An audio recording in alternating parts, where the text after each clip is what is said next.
Sean Combs allegedly forced McCrary's friend to perform sex on him, or else he would have them both killed. That's a threat that he allegedly made. This lawyer has to make specific showings to the federal judge to be allowed off the case. What just happened behind closed doors has left everyone stunned. The real reason why Diddy's powerhouse attorney Anthony Rico suddenly dropped out of the case has finally come to light, and it's shaking up the entire legal world. According to sources inside Diddy's own team, it wasn't just a scheduling issue or quiet disagreement. Something much bigger is brewing. Reports now point to possible witness tampering charges that could be formally filed any moment. True, this adds a dangerous twist to an already high-stakes legal battle. Insiders claim the pressure is mounting fast, and those closest to the case are starting to distance themselves. What was once seen as a strong defense is now cracking under the weight of growing allegations. With his legal team shrinking and fresh accusations looming, it's starting to look like Diddy's empire is crumbling from within. It's a difficult circumstance. He's making the best of the situation. A situation one of Diddy's attorneys won't be part of moving forward. Anthony Rico announcing in court docs, under no circumstances can he continue defending the embattled rapper. This is a serious proceeding with serious consequences, and all of us are addressing it accordingly. In a motion filed on Thursday, Rico stopped short of revealing why he's stepping down from Diddy's legal team, just months ahead of the music mogul's scheduled trial date in May for sex trafficking and racketeering charges, all of which Diddy's denied. You know, Dr. King called it the law of unintended consequences. So sometimes the more you push a person down, the stronger they get. That's Rico speaking up late last year for his now former client. ET's learned the attorney's exit will not affect Diddy's other attorneys, nor their defense strategy. I told Mr. Combs I'm going to try and get his case to trial as quickly as possible. He has been ready to defend this case since he first found out about this case. Nothing has changed from his perspective. You're going to hear about my party. They're going to be shutting them down. They're going to probably be arresting me. After Diddy was arrested, Rico said he provided a high level of legal representation, but now, for reasons unknown, he can under no circumstances effectively serve in the upcoming trial. Nobody's okay with staying in jail for now. Detention center with Diddy and high-profile death penalty attorney Anthony Rico. Now, while the pair joined around the same time, Anthony in a court filing on Friday said he's leading the case. In the filing, Anthony Rico said, quote, "For the reasons set forth below, this motion for withdrawals is filed so that Sean Combs may move forward with his defense and to commence jury selection and trial without any delay. As a result of discussion with lead counsel Mark Agnifilo, this motion for withdrawal of counsel is filed. While I am aware that the local rule requires that an application for withdrawal of counsel is supported and granted, there are sufficient reasons related to protections afforded by the attorney-client privilege for brevity in my application for withdrawal as counsel in this case. Although I have provided Sean Combs with the high level of legal representation expected by the court, under no circumstances can I continue to effectively serve as counsel for Sean Combs," end quote. Now, essentially in legalese, I quit, but I can't go into details because of attorney-client privilege. According to the filing, though, the defense shakeup won't delay the case. Diddy will continue with 5 attorneys. That's Mark Agnifilo, Tenny Garagos, Alexandra Shapiro, Jason A. Driscoll, and Anna S. When a top-tier lawyer suddenly walks away from millions, you know something serious is going on. In a shocking twist, attorney Anthony Rico, once seen as a key player in Diddy's defense, has officially filed a motion to withdraw as legal counsel. And this isn't just any lawyer. Anthony is known as one of the most respected and elite legal minds in the industry, and Diddy was reportedly ready to pay him a staggering $2 to $3 million just to stay on the case. So why leave all that money behind?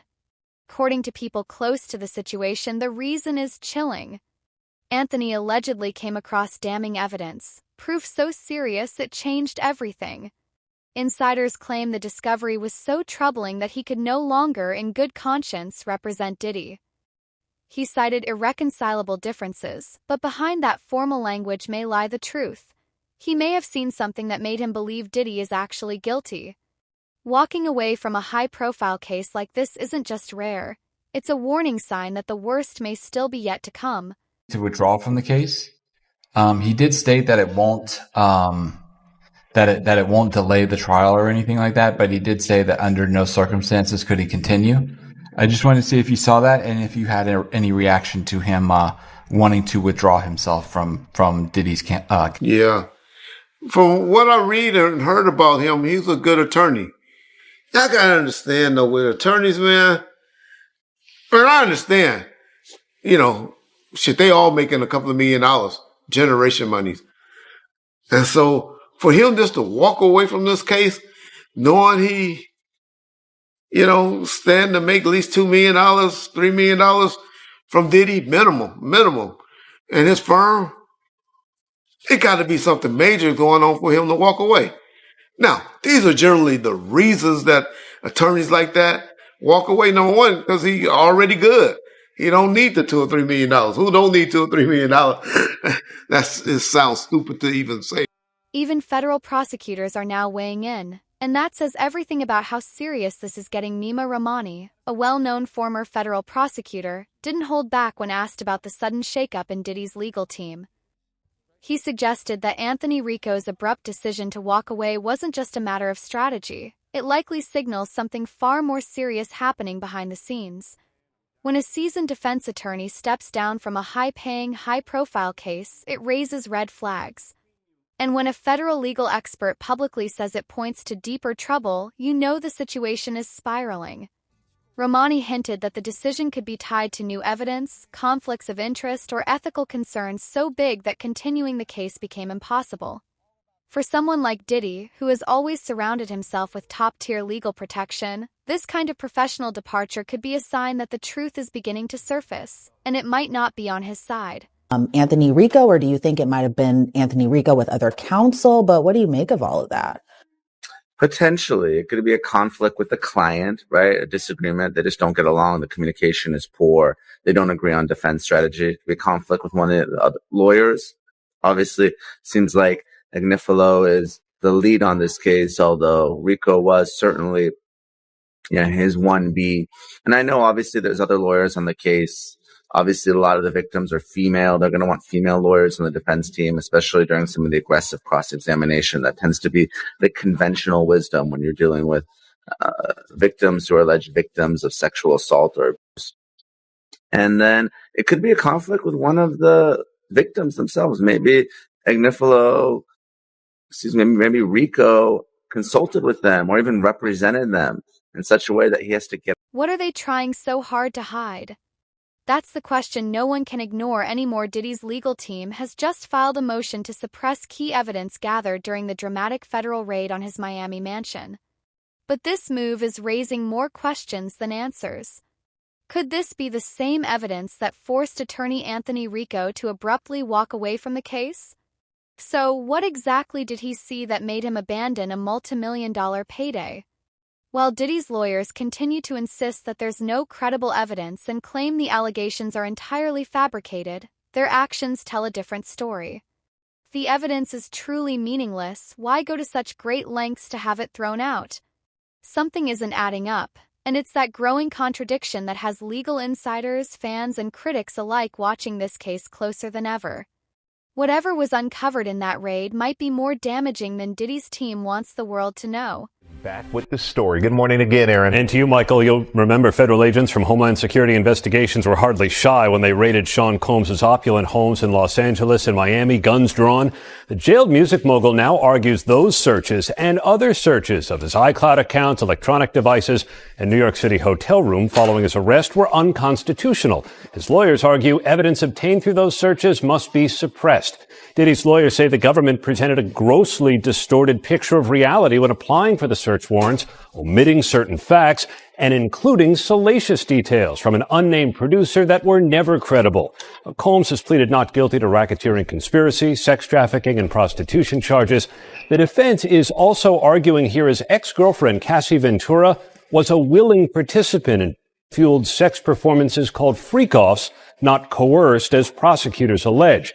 I think that the public and the media have gotten nearly every fact wrong about what the prosecution's case is here. So I just want to take one issue with that. There's no minors, there's no celebrity sex tapes. The civil lawsuits here are not driving the allegations that we're defending against. But it is driving the vitriol against him in the media. I'm going to highlight something because this one drives me crazy because I read what the prosecution files and I read the indictment.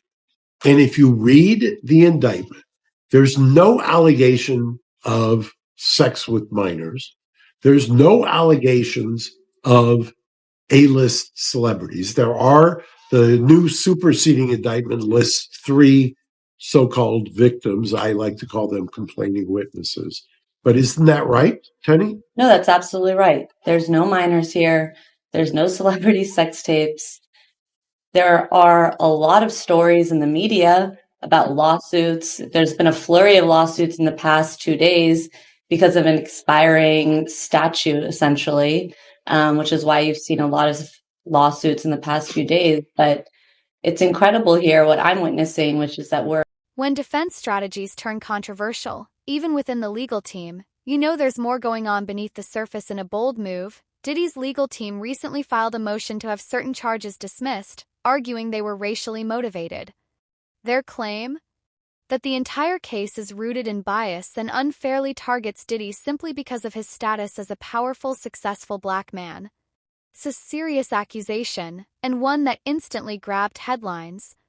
But here's where things get even more interesting.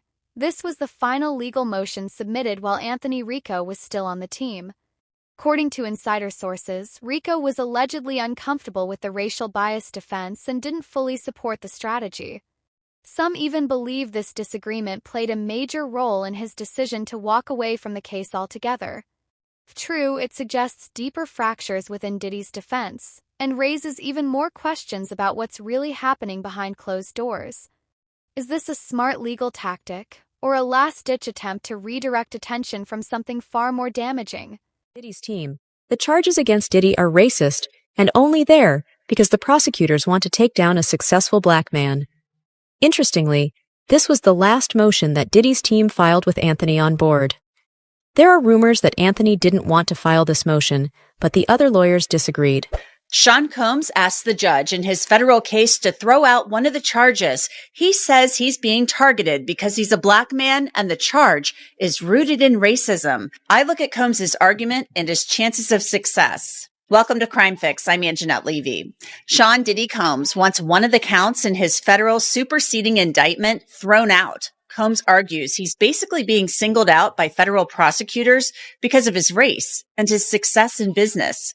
The charge he wants the judge to toss is count 3. Diddy's defense seems to be gearing up toward his alleged criminal conduct wasn't criminal. It was his personal business of what was going on in his bedrooms or hotels or wherever the freak-offs occurred. So they're saying that count 3 wasn't transportation to engage in prostitution, but was just him using escorts, male escorts at that, to bring in as a third with his girlfriends. Whereas the government's theory of the case is Diddy used force, fraud, and coercion to make his alleged victims have sex against their will in his freak-offs that he recorded for his own pleasure. Now, Diddy pleaded not guilty to all his charges.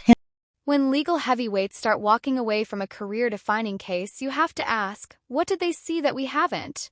Industry insiders like Joe Buen and Stephen Smith are now speaking out, and they both agree. Anthony Rico's decision to walk away from Diddy's legal team just 2 months before what could become the biggest trial in entertainment history is no ordinary move. In fact, it's the kind of decision that sends shockwaves through the legal world.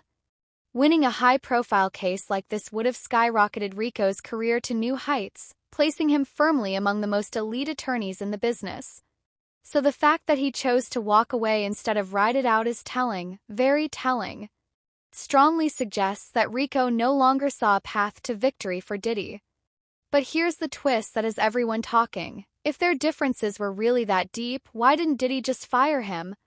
Instead, it was Anthony who stepped away on his own terms. That raises even more questions about what kind of evidence or behind-the-scenes conflict pushed him to make that final decision.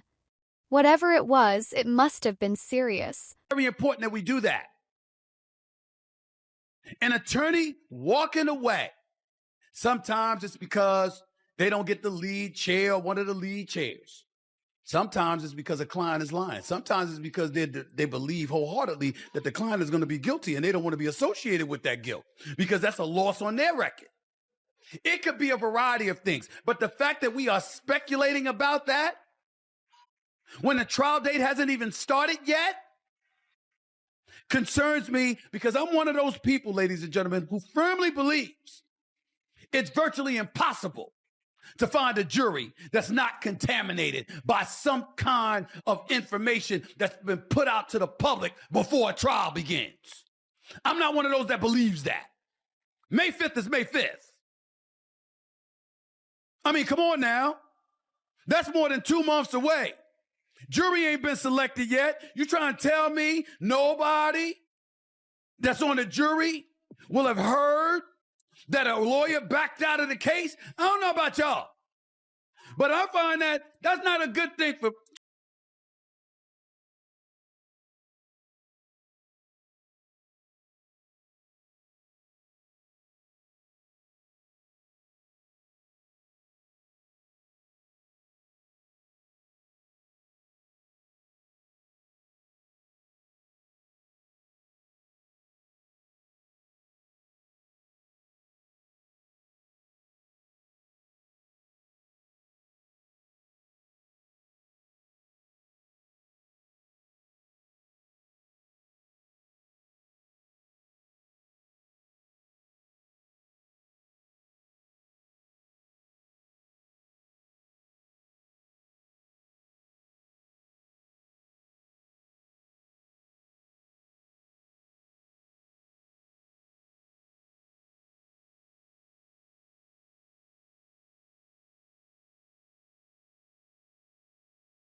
this McCrary lawsuit. And more specifically, he is moved to be admitted to be the attorney for McCrary in New York on a pro hoc vice basis. Now, in other words, that is when you ask the court for permission to temporarily represent a client in a jurisdiction in which you're not licensed to practice. Now, in his motion to be admitted, he writes, "I'm in good standing of the bars of the state of Texas and New York, as well as the Eastern District of New York." So even though this particular lawsuit was filed in the Southern District of New York, he explains he's in good standing in a neighboring federal court. And in fact, in the filings, there is what appears to be an official certificate of good standing of Tony Busby from the Eastern District. There is also apparently a statement of his good standing and license to practice law in Texas. However, as explained in Tony Busby's affidavit in support of his motion to appear pro hoc vice. Okay, let's just pivot. And the other thing about this, real quick, on this issue that the lawyer says, it's a term of art. It's like in law when you say we've had irreconcilable differences in a divorce. People say, well, that must mean he beat her. That must mean she beat him or was cheating. It doesn't mean it's a term of art. This lawyer has to make specific showings to the federal judge to be allowed off the case. And one of the ways you do that is that we've broken up and we can't get back together. And all he was saying is we've broken up and we can't get back together. In court, we often call it, we're waiting for Mr. Green to arrive, or Mr. Cash hasn't arrived. Everyone understands what the term of art means. And in this case, it means I'm not getting along with this dude because I want to be the big dog or the top dog, or I'm not getting paid enough money. Sean Diddy Combs sues NBC for $100 million over its Peacock documentary about him. According to docs obtained by E! News February 12th, the Bad Boy Records founder filed a lawsuit against NBC Universal seeking $100 million after Peacock, the streaming service owned by the media company, released the documentary Diddy, The Making of a Bad Boy. In the filing, Combs, who is currently in jail on sex trafficking and racketeering charges, accuses NBC Universal of defamation and alleged that the company maliciously and recklessly broadcast the documentary, which included claims that the rapper committed crimes like serial murder and sexual assault of minors without having a shred of evidence. The filing reads, in making and broadcasting these falsehoods, among others, defendants seek only to capitalize on the public's appetite for scandal without any regard for the truth. When the defense turns into an attack, something big is brewing behind the scenes in a surprising shift. Diddy is reportedly changing his legal strategy, pivoting from defending himself against the mounting allegations to going on the offensive. According to insiders, his new target is none other than powerhouse attorney Tony Busby, the man spearheading many of the high-profile cases against him. Rather than fight every individual claim head-on, Diddy is allegedly trying to strike at the source by pushing to have Busby disbarred. It's a strategic move that could shake the entire legal battle. If successful, it could weaken the foundation of the case and reduce the legal pressure surrounding Diddy. As word of this tactic spread, rumors exploded online that Busby had already been disbarred. Social media lit up with speculation, but Busby himself quickly stepped forward to set the record straight. He confirmed that not only is he still fully licensed, but he remains actively practicing law and very much in control of the cases against Diddy. The rumor may have fizzled, but the message from Diddy's camp was clear. They're ready to play hardball. I mean, there's just, these stories are plentiful about all of the It's not horrible things laughable. I'm gonna they have let you know ability to right do. now that I'm from the street. I grew up around this dude. It's not laughable. I'm gonna tell you that right now. So let's grew up pump the around brakes a Puff little Daddy? bit. If you got I money, know for a fact it's you not got that much laughable. money, and you Exactly. got that much street credit, you can get people killed. And the good thing about it Absolutely. is for them is that you can get people killed and nobody ever know. Just like you can get Shine to go to prison for you. Like he literally got a guy to shoot him up and went to jail for Diddy. Shine didn't snitch. So you got guys that'll do the crime for you, and they'll do the time for you if you powerful enough like Diddy. You got enough money, you can represent them in court. You can get them out. I mean... When lawsuits start flying in every direction, it's usually a sign someone's feeling the heat with the pressure of an explosive trial closing in. Diddy seems to be lashing out in every direction, and it's not going unnoticed. On a recent episode of Piers Morgan Uncensored, a guest dropped a bombshell, claiming that Anthony Rico didn't just walk away because of the evidence, but also because of the growing chaos inside Diddy's own defense team. Instead of focusing solely on clearing his name, Diddy has launched a series of aggressive legal attacks, filing lawsuits against several of his accusers and even hitting NBC News with a massive $100 million suit over their documentary featuring alleged victims.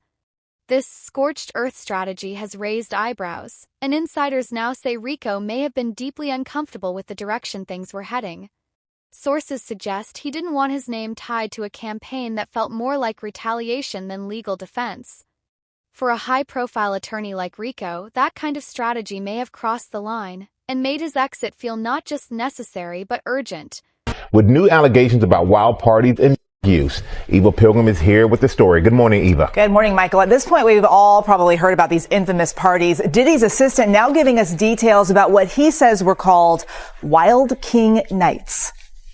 It's official. I survived what I've been through. This morning, new details allegedly inside Diddy's world before his shocking arrest. The entertainment mogul now behind bars for federal sex trafficking and racketeering charges. It was a circus. He did whatever he wanted. And we were just at his disposal. Phil Pines was Diddy's senior executive assistant from 2019 to 2021. He says his then boss asked him to purchase supplies for parties dubbed Wild King Nights. We usually had a laundry list of items that included lights, alcohol, marijuana, ketamine, Molly. Those requests started to become more frequent. Pines claims many of these parties involved younger women. A lot of times you would have him with a younger female. And there's a power dynamic there. A more impressionable girl is easier to reel in. Consent is between the people that are engaging, and I wasn't there in these situations to understand the consent. Yes. One of the things is, the thing that stuck out to me, you mentioned it before, these allegations are so consistent with what the allegations are that are laid out by prosecutors when they describe the freak-offs in their indictment, right? These sex-fueled parties, the baby oil, the Astroglide. And it makes me wonder, A, do you think Mr. Pines is a cooperating witness for the government? B, if so, do you think he was one of the people that they originally spoke to when they were coming up with this, when they were drafting the indictment and coming up with the charges? Or do you think he's come out after? Because again, I think the timing of the lawsuit's important too, at the end of the year, right now. Talk to me about what you think his role might be. If I had to guess, I would figure that the feds already talked to him, just because I know from my experience dealing with them how all-encompassing their investigations are. And if he really was his executive assistant from the time frame that they allege in the lawsuit, I can't see a scenario where they wouldn't. They investigate regular cases to the point that that I'm shocked when I see it as a criminal defense attorney with regular people. When you're talking about a high profile celebrity case like this, I can't fathom that no one.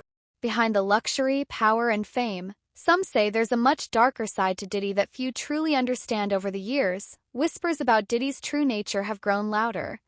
Some critics claim that if things ever got truly out of control, he wouldn't hesitate to take extreme measures to protect himself. They argue that the way he carries himself, the confidence, the control, the intimidation, points to someone who's willing to go further than most. These theories aren't entirely new. In fact, they trace back decades. One of the most serious allegations stems from a 1999 shooting incident, where the victim still claims Diddy was directly involved and describes him as ruthless and calculated.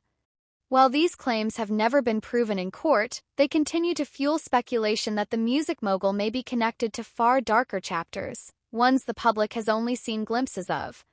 Whether truth or rumor, they're now casting a long shadow over everything unfolding today. Sean Diddy Combs is back in a New York courtroom, marking a third attempt to be released on bail in his trafficking case. He's been in jail since his arrest in September. Bang on the windows. It was so loud you could hear it from blocks away. It was so loud. It's terrible. The food is terrible. Of course, the inmates are terrible. The guards are terrible. The conditions are terrible. When someone from the inside starts confirming the darkest rumors, everything changes in a major turn of events. Diddy's former executive assistant, Philip Pines, has stepped into the spotlight, publicly backing the serious allegations that have surrounded the music mogul for months. Pines has come forward claiming that he was not only sexually assaulted but also forced to help orchestrate some of Diddy's most secretive and controversial events, allegedly known behind closed doors as freak-offs. These gatherings, according to Pines, weren't random parties. They were highly organized and carefully staged. Referred to as Wild King Nights, Pines says he was responsible for handling the detailed setup. In a recent interview, he described the extensive list of items that were always required: special lighting, alcohol, marijuana, musk oils, baby oil, candles, incense, Astroglide lubricant, Apple TVs, computers, iPads, and other electronics. The atmosphere, he said, was crafted down to the smallest detail, creating a disturbing and highly specific environment that many now believe speaks volumes about what was really going on behind the scenes. For someone who worked so closely with Diddy, this first-hand account only deepens the mystery and raises even more concerns about what else might be uncovered. Focusing on today, Abby on Instagram has asked, is it actually as bad as people say it is? I feel like people are hyping it up because P. Diddy is in there. Well, it's also been home to Ghislaine Maxwell and R. Kelly and the fallen king of crypto, Sam Bankman-Fried. So today we're taking you behind the bars of the MDC, asking how Diddy's life's changed inside it and whether it's really as bad as people say. My first guest is Katana Yehuda. Katana, you've served time inside the MDC. So has your brother. You served for fraud. He served for gun possession. You've also protested against the conditions in the jail. But for people who have no concept of what going to jail is like, what is it like when you first go in there? The first couple of days are heartbreaking because you're taken completely away from family. There's no interaction with anyone except prisoners or the guards. So you have no idea what to expect as far as going through things with the prisoner or the guards, because it can go either way when you first walk through those prison gates. So it's really, even for the toughest person in the world, it's scary because you just don't know what to expect. And do you have all of your belongings taken away? Everything. And I went in with extension braids in my hair. They made me sit in the cell and take every braid out of my hair before I was let into population. I mean, for somebody like who's a billionaire beforehand, somebody like Diddy, it must be completely shocking. It's actually, I don't think that MDC is for any human being at all. I mean, I'm not saying that no one belongs, you commit a crime, you have to wait to, your trial and everything else. But I don't think that jail is fit for anyone unless they clean up the conditions. Lots of prisoners complain about lots of different jails and they say that the conditions are not up to scratch. What, in your opinion, makes the MDC stand out? What makes it worse? What makes it worse is the food. Mostly everything is stale food, is old food that's donated by other people that they wrap up or they cook for you. mostly everything. They have, it's full of not roaches and the giant cockroaches. You know, you can smell the mold, you can smell the rot, you can smell the jail that it needs to be rebuilt. It needs help. I don't think anyone should be in that particular jail. There are lots of different people inside that jail. We know that there's a wing that houses high-profile prisoners, R. Kelly, Ghislaine Maxwell, now P. Diddy's in there. Are you aware of the high-profile prisoners? Do you have any interaction with them? I don't have any, and we never had interaction with high-profile prisoners at all. And one of the main reasons that a lot of people know about the Metropolitan Detention Center was because it made headlines in 2019. And one of the issues they had was keeping their prison population warm. And it gets extremely cold in Brooklyn. Well, in 2019, something went wrong. They had a power outage. They didn't have any water. They didn't have any lights. They didn't have any heat. And the mayor tried to the city council tried to bring over blankets, and the warden wouldn't accept it. They were banging. My brother called me from a cell phone that was not supposed to be there. And he cried. He said, listen, I think I'm going to die in here. So I panicked. I said, what the hell you mean? You having problems with a prisoner? Do I have to, call a lawyer or what can I do? He said, no, I'm going to freeze to death. I said, freeze? He said, yeah, we don't have no water. So I called the news station and made a whole big show. And I went down there and I, had to do something about it, not just for my brother, but for anybody. He was telling me that he thought his roommate was going to die because his feet was turning purple. They didn't give my brother his medication. No gas, no lights, no water, no heat for almost 2 weeks. Just take me back to the moment, because I've seen the videos of you outside protesting. It is extremely impactful. You can hear prisoners shouting down from their cells saying, "We are freezing." I screamed to the inmates. I said, everybody, please be quiet. And they stopped banging. I said, if you are freezing cold, bang on the windows. It was so loud you could hear it from blocks away. It was so loud. And it was, it was heartbreaking, for me to know that, my brother and other people were going through this. Yeah. And look, I've spoken to your brother, Jason, about this incident. He shared with me some diary entries that he kept from that time. At one point, he wrote, I have socks on my toilet seat so that when I sit down, it will be warm. I mean, these are the sort of lengths that prisoners were going through. It was horrible because, my brother's a man. Script from the bond hearing and listen to what the defense says they believe is the start of the feds looking into P. Diddy. The defense says, my read of it, many months ago, a woman approaches Diddy and says, hey, this is through lawyers. We're going to be releasing a tell-all book about this woman's experience with Diddy over all the years. And it's going to make you look like a monster. And if you don't want that book to get out there, you can buy the exclusive rights to it for $30 million. Catch and kill this book. Diddy's team says no. Woman comes back with a lawyer. We're going to file a civil lawsuit against you because it's not just stuff that makes for good print. These are civil claims that we can bring and we can win millions of dollars. Diddy's team says, okay, bring the lawsuit. They bring the lawsuit and within like hours, it's settled for, surprise, surprise, $30 million. After those things happened, a line of people came with stories to get their check too. Hey, if she got 30 mil, what can I get off this guy? I was there. I saw this. I heard that. And that then led to a federal investigation. See, people think, oh, somebody's out to get him. He pissed off the wrong person. It's the alcohol company that, nah, you guys got to understand that there's prosecutors out there who want big cases. They don't fall out of the sky every day. The chance to go after somebody like P. Diddy and put him away for life is like the greatest case you could ever find if you're a prosecutor. And so when a public filing gets released and you read it and you go, wait a second, that law firm is mad thorough. Wait a second. He settled it for 30 million. Wait a second. If all of this is true, then I could probably get some subpoenas. I could probably collect some evidence. I could probably build a case. They start doing it. They raid. A couple months later, they indict. It is very possible that had P. Diddy immediately caught and killed the story by paying the $30 million that he paid eventually anyway, that story never gets public. Nobody ever comes forward, and nobody in the federal government. They were called. If these are genuinely, How do you explain 1,000 bottles of baby oil?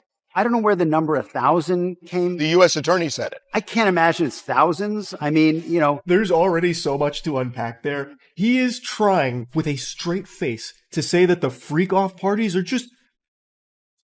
Brother, open your eyes. There are videos from some of the freak-offs, and it's a lot different than what you're trying to paint it as here.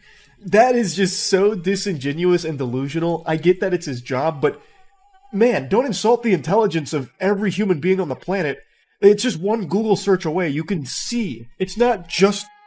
And Goober here is trying to pull the wool over your eyes by trying to convince you that it's just... Well, back in my day, we used to call that all of a sudden it's a freak-off or something. Like, what are you talking about? It's so dumb. But anyway, to the baby oil. He immediately tries to downplay it like, oh, it wasn't 1,000. Where'd that made-up number come from? That's a fake